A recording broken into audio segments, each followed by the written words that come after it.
Freud, le malaise dans la culture. Schnee-Winkel, du côté de Berchtesgaden, le 28 juillet 1929. Très cher Lou. Lettre de Sigmund Freud à Lou Andreas Salomé. Ce livre traite de la culture, du sentiment de culpabilité, du bonheur et d'autres choses élevées du même genre, et me semble assurément à juste titre tout à fait superflu quand je le compare à mes travaux précédents, qui procédaient toujours de quelques nécessités intérieures. Mais que pouvais-je faire d'autre? Il n'est pas possible de fumer et de jouer aux cartes toute la journée. Je ne peux plus faire de longues marches et la plupart des choses qu'on lit ont cessé de m'intéresser. J'écris et le temps passe ainsi très agréablement. Tandis que je m'adonne à ce travail, j'ai découvert les vérités les plus banales. Dans la tranquillité idyllique de ce coin de Bavière, Freud aura ainsi rédigé le premier jet du malaise dans la culture, entre deux parties de cartes, histoire de passer le temps. Le contraste est complet entre ce côté dissertation estivale, un texte écrit en un mois, au fil de la plume, et les sombres accents qui dominent l'œuvre. À juste titre, malaise est demeuré pour la postérité le symbole du pessimisme freudien.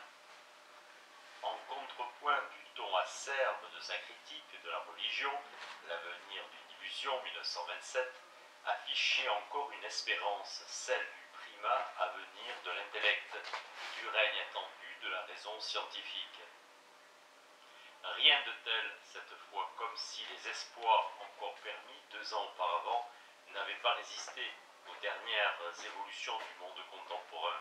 Ici la menace arienne, là le triomphe de l'illusion socialiste, en attendant les lendemains qui déchantent. Du communisme, Freud dira avec ironie que la rencontre avec un ardent militant l'y avait à moitié converti. Ce dernier affirmait que l'avènement du bolchevisme amènerait quelques années de misère et de chaos, mais qu'elle serait suivie de la paix universelle. Il lui répondit qu'il croyait à la première moitié du programme. Cité par Jones dans La vie et l'œuvre de Sigmund Freud. La vieille Europe est mal en point, et ce n'est pas de l'Amérique où menace un autre danger culturel, la misère psychologique de la masse, que l'on peut attendre quelques réconforts. Sombre tableau malaise à la couleur de son temps, la haine, l'agression, l'auto-anéantissement en donnent le ton psychanalytique. Sinistre présage, Freud dépose son manuscrit chez l'imprimeur en novembre 1929, tout juste une semaine après le Mardi noir de Wall Street, le 29 octobre. Les derniers mots de la première édition conservaient malgré tout un vague espoir dans les efforts de l'Éros éternel, le grand rassembleur. 1 an plus tard, lors de la seconde édition, les 12 000 premiers exemplaires ont été rapidement vendus. Freud est devenu un homme célèbre. La dernière phrase ajoutée assombrit la perspective. Entre les deux adversaires, Eros et la pulsion de mort, qui peut présumer du succès et de l'issue? Entre ces deux versions, il y a septembre 1930 l'entrée en masse des nazis au Reichstag. Hasard ou ironie de la géographie, Berchtesgaden, où fut conçu Malaise, évoque avant tout pour nous aujourd'hui le nid d'aigle de son hôte barbare. Dans le commentaire psychanalytique post-freudien, Malaise a été souvent prolongé. L'aggravation du malaise jusqu'à rendre le mot dérisoire y invite, plus rarement discuté dans son détail. L'ouvrage, pourtant, du seul point de vue analytique, ne manque pas de ressources, posant plus de questions qu'il n'apporte de réponses, ouvrant plus de pistes qu'il ne peut en suivre. Il constitue en particulier un exemple des remaniements imposés par le tournant de 1920, par l'introduction de la pulsion de mort, sur des points essentiels, qu'il s'agisse de l'angoisse, du surmoi et bien sûr du dualisme pulsionnel. Narcissisme de la haine. Le malaise dans la culture s'ouvre par des considérations sur le narcissisme, ce brouilleur de cartes par qui la sexualité s'est introduite au cœur du moi et dont la prise en compte, en 1914, devait ultérieurement conduire à la révision du dualisme pulsionnel. Romain Rolland et son sentiment océanique dans lequel l'homme de lettres voit la source de la religiosité donne à Freud l'occasion de préciser une nouvelle fois l'idée qu'il se fait du narcissisme de la première enfance et surtout au regard du projet général de Malaise, de rappeler une conception de la haine et de l'agressivité qui, pour être antérieure à 1920, n'en conserve pas moins sa pertinence. Dans des pages qui doivent plus aux travaux de Féderne sur le moi que la rapide allusion en note ne le donne à entendre, Freud décèle derrière l'océan de son ami français l'effacement narcissique de la frontière entre le moi et l'objet caractéristique aussi bien de l'état amoureux que de la psychose. Un effacement trouvant sa source derrière chez le nourrisson, l'enfant du Désaïde. Poor inch of nature.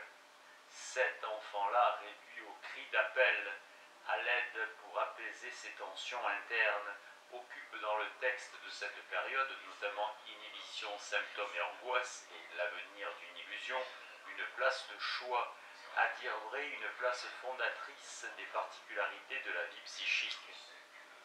Le narcissisme illimité du tout jeune enfant, être un avec le tout, abolir le temps, l'éternité comme l'espace sans borne, ce narcissisme, comment le comprendre? Comme un état quasi autistique, indifférencié. Freud écrit « Le nourrisson ne fait pas encore le départ entre son moi et le monde extérieur, ou plutôt comme un processus. Dire du sentiment océanique qu'il aspire à réinstaurer le narcissisme illimité, c'est le décrire comme la répétition de ce qui était déjà un premier développement, une première instauration. Dans ce débat classique sur la nature du narcissisme primaire, état ou résultat d'un développement, plusieurs indications dans les textes de cette période invitent à penser celui-ci, au-delà de ce que Freud soutient explicitement comme la réponse psychique appropriée à l'illimité de la détresse infantile. La toute-puissance de l'enfant comme celle par lui accordée aux parents serait l'élaboration psychique rudimentaire de son absolue impuissance. Ainsi, le père primitif, celui dont l'arbitraire était à la mesure du narcissisme illimité et dont Freud retrouve ailleurs les caractéristiques dans la figure du meneur des masses, absolument narcissique, ce père-là, tout comme le sentiment océanique, prendrait leur source dans la réponse démesurée de l'enfant à l'Illflosigkeit. Ces formes archaïques du narcissisme conduisent au malaise, sans qu'elles constituent elles-mêmes l'objet de la réflexion. Si l'illimité retient l'attention de Freud, c'est qu'il porte en lui les germes de la haine et de l'agression. Sera à supprimer ou à éviter tout ce qui s'oppose à la domination sans borne de Narcisse. De la violence de cet angonisme, il résulte une tendance, celle de mettre à part du moi tout ce qui peut devenir source de déplaisir, de le jeter à l'extérieur, de former un moi plaisir pur auquel s'oppose un dehors étranger et menaçant. Ainsi que Freud l'écrivait quelques années plus tôt, le mauvais, l'étranger au moi, ce qui se trouve à l'extérieur est pour le moi plaisir originel tout d'abord identique. La conception de la haine comme émanation du moi est en fait une idée plus ancienne encore. Dans un passage de Pulsion et Destin de Pulsion 1915, formulé dans les termes du premier dualisme pulsionnel, faim et amour, et ne prélevant en compte la sexualité narcissique, pourtant introduite un an plus tôt. Il est écrit « Les prototypes véritables de la relation de haine ne sont pas issus de la vie sexuelle, mais de la lutte du moi pour sa conservation et son affirmation. Il importe de peser les conséquences métapsychologiques d'une telle construction.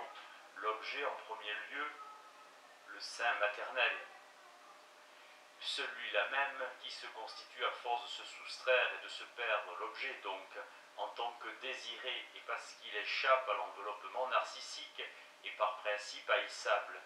Ce que je ne peux absorber, je veux le cracher. L'objet, la distance qui le constitue, l'écart vis-à-vis du moi dans lequel il se tient font injure à l'omnipotence infantile. À Absent de ce passage, le narcissisme est cependant pris en compte dans d'autres lieux du même texte, notamment quand il est question du retournement sur la personne propre. Le moi plaisir plus pur et la clôture narcissique qu'il instaure ont la haine pour l'objet comme nécessaire corrélat. C'est indiqué en négatif de quel côté se situe l'amour, tout au moins son prototype. Non plus dans un mouvement de détournement vis-à-vis du monde extérieur, mais en se cramponnant au contraire aux objets de celui-ci. Le narcissisme illimité et la haine associée transforment la détresse infantile en omnipotence. L'amour par contre prend le risque de maintenir l'individu dans l'Hilflosigkeit, toujours au bord de l'angoisse de perdre l'amour. Jamais nous ne sommes davantage privés de protection contre la souffrance que lorsque nous aimons. Jamais nous ne sommes davantage dans le malheur et dans le désaide que lorsque nous avons perdu l'objet aimé ou son amour. On est seul dans la haine, on est deux dans l'amour. Ce dernier exercice introduit en même temps qu'une pluralité, une dépendance psychiquement périlleuse. Le moi, le narcissisme, la haine, c'est dans l'ordre collectif que Malaise tente d'en saisir la combinatoire. Les malheurs de la culture, ceux que Freud a connus, plus encore ceux qui ont suivi, confèrent à l'expression moi-plaisir pur toute sa portée politique. Pureté de la race, de la croyance, de l'idéologie, épuration, purge, purification. Le moi, le pur et la haine hantent le même territoire. En face, l'impur est à cracher, à détruire. Contre ce qui la menace, aussi de désagrégation, la communauté culturelle érige des formations réactionnelles psychiques, à l'opposé des haines territoriales. Elle prône l'amour, non l'amour-objet. Celui-là isole et ne contribue au lien social qu'au prix de l'inhibition quant au but. Mais l'amour universel, aime ton prochain comme toi-même. Une inflation aussi grandiose de l'amour, remarque Freud, porte la marque de son origine narcissique. Elle en épouse aussi la logique, la négligence de l'objet, de sa singularité, au profit d'un universalisme vide. Rien d'étonnant si de cet amour réactif ressurgit bientôt la haine première, l'invention par les chrétiens de l'universel amour des hommes donna le signal des premières destructions antisémites. L'universel s'arrête là où le bouc émissaire commence. Comme on le voit dans la redistribution du dualisme pulsionnel, à laquelle Freud se livre à partir de 1920, le narcissisme, la libido du moi, est loin d'être passé avec armes et bagages entièrement du côté d'Eros. Dans une formulation, il est vrai, provisoire, au-delà du principe de plaisir, avait même assimilé pulsion du moi et pulsion de mort, soulignant ainsi ce que la théorisation de la pulsion de mort, pulsion d'autodestruction, doit à l'introduction du narcissisme. Quand bien même la théorie freudienne ne s'est pas tenue à cette trop simple équivalence, elle n'en soutient pas moins que la haine pour l'objet, pour tout ce qui sépare, cette haine située au cœur du narcissisme, fait de celui-ci un pôle de destructivité. Dans les aversions et répulsions qui sans voile se font jour à l'égard des étrangers, qui sont à proximité, nous pouvons reconnaître l'expression d'un amour de soi, d'un narcissisme qui aspire à son auto-affirmation et se comporte comme si la présence d'un écart par rapport aux modalités de sa conformation individuelle entraînait une critique de ces dernières et une invitation à les reconfigurer. Cette idée d'une intolérance spéculaire, du narcissisme à la petite différence, Malaise la reprend à son compte et prend le temps de l'illustrer.